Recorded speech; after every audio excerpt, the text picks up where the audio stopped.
In a perfect world, governments would pay all their bills using taxes and investments. Few can. To fill the gap, they sell bonds with a promise to pay back the value of the bond with interest. There are plenty of examples when countries would not or could not fulfill those promises. And that usually means default.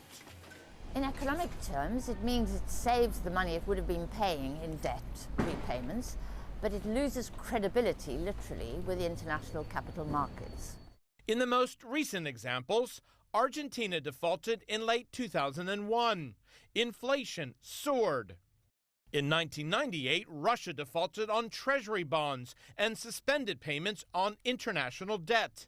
North Korea stopped paying back some loans in 1987.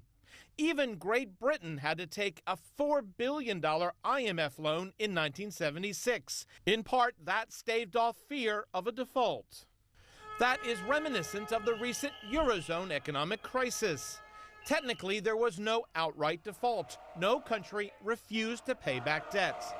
But in order to meet obligations, and of course in return for painful budget cuts, Ireland, then Portugal, and then Spain got bailout loans from the IMF, EU, and the European Central Bank.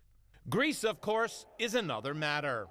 After its painful descent into economic and political crisis and two bailouts, Greece's bondholders were encouraged to take haircuts or partial losses on the bonds they hold.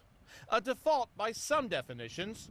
Years on, and few can see the Greek economy rebounding soon.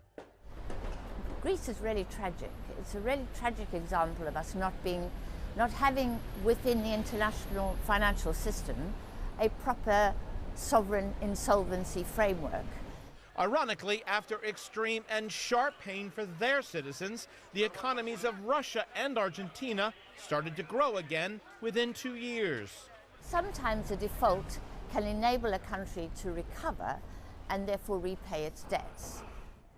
Repay, perhaps, but not repair reputations. Defaulting countries are treated with some suspicion on international markets for years afterwards. Jim Bolden, CNN, London.